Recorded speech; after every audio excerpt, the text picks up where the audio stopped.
हूँ, इसमें मैं क्षमा भी चाहूँगा आप लोगों से, लेकिन ये सत्य है कि ये अगर आप, और तो मैं चाहूँगा, मैं मुख्य सचिव जी से कहूँगा कि इस विषय पर विशेष रूप से हमारे जितने भी प्रोविजनर्स आते हैं, इन सब को बंगला सीखने की ज़रूरत नहीं है। वो मोटा मोटी आप समझ सकते हैं,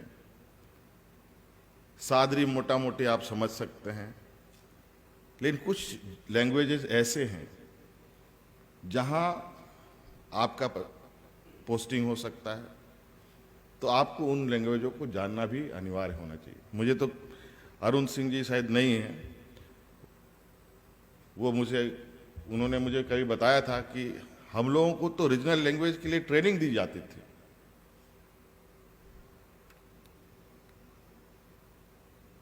लेकिन हमारी जो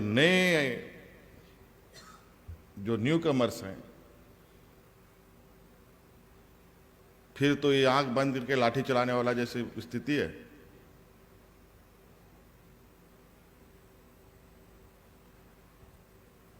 और मैं समझता हूं कम्युनिकेशन स्किल नहीं होने की वजह से भी ये राज्य पिछड़ा है।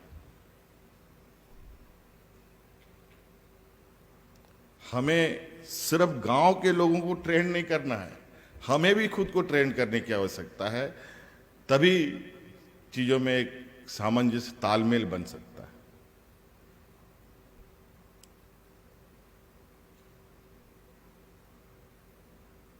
मैं हमेशा इस बात के लिए चिंतित रहता हूं, आज कहां से कहां हम लोग पहुंच गए हैं, लेकिन मुझे लगता है कि झारखंड जहां था वहीं खड़ा है।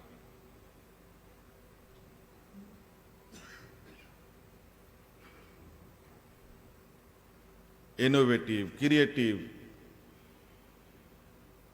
कैसे हम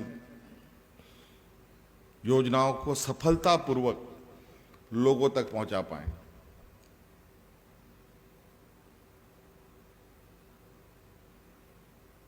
सफलतापूर्वक तभी पहुंचेगा जब लोगों को बात आपकी समझ में आएगी। आपने सुना होगा, अभी गृह मंत्री जी ने ट्वीट किया है कि कांस्टेबल, जो उनका आर्म फोर्स का कांस्टेबल्स होते हैं, उनकी बहाली में वो रीजनल लैंग्वेजेस को इंट्रोड्यूस करने जा रहे हैं।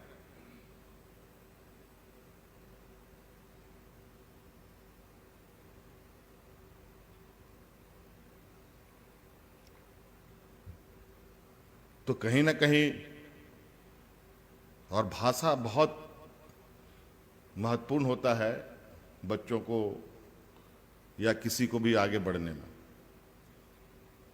नहीं तो देश की संस्कृति, आपकी सभ्यता, आपकी भाषा खत्म। फिर तो एक दूसरी परिभाषा निकल के आ जाएगी।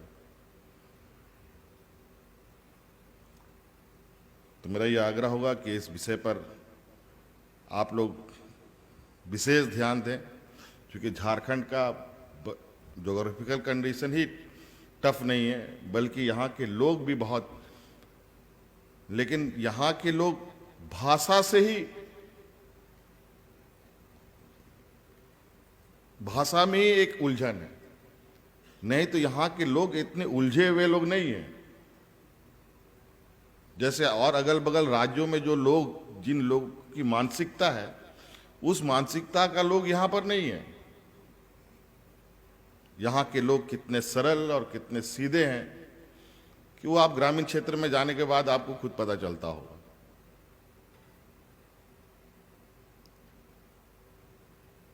और ये बात हर कोई कहता है, पहाड़ी क्षेत्रों में रहने वाले लोगों का कल्चर बिल्कुल अलग होता है और मैदानी क्षेत्रों का लोगों का सोच और विचार बिल्कुल अलग होता है।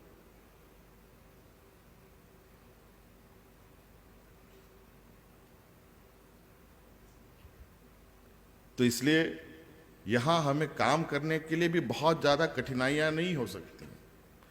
बहुत आसान तरीके से, सरल तरीके से हम अपनी योजनाओं को सफल बना सकते हैं, बशर्ते उसके प्रति हमारी गंभीरताएं क्या है, संवेदनाएं क्या है। मैं तो यहां के कई अफसर को देखता हूं जो दूसरे राज्यों में तैनात हैं, अच्छा तमिल बोल लेते हैं, अच्छा पंजाबी बोल लेते हैं,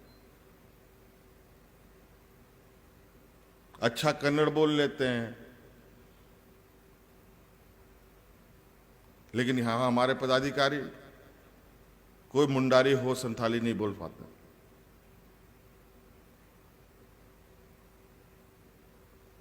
अब गांव वालों को क्या समझाएंगे? फिर तो जेई को भेजना पड़ेगा, फिर तो बीडीओ को भेजना पड़ेगा, उसी के भरोसे हम हमारे सीनियर्स अपना काम करेंगे।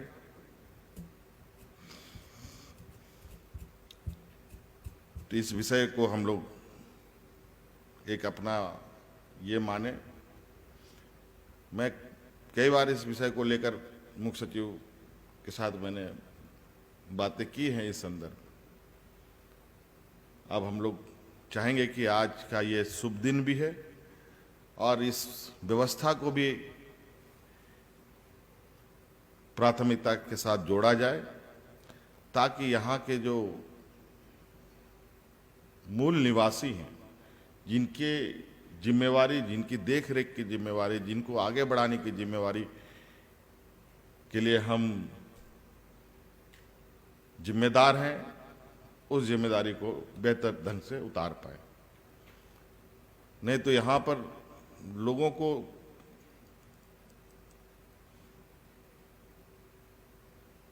लोग अगर आपके चीजों को नहीं समझेंगे तो कभी भी वो एक्सेप्ट नहीं करेंगे।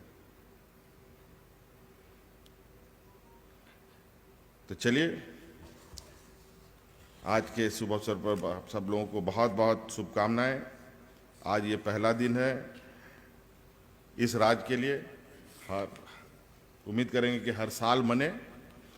और ये कहाँ से ये जनरेट हुआ है मुझे नहीं पता कि ये 2006 से शुरू हुआ है। भारत सरकार में भी ये हर साल होता है कि नहीं होता है ये नहीं मालूम। अगर वहाँ हो रहा है तो ये चीज़ें यहाँ भी होनी चाहिए। हर दिन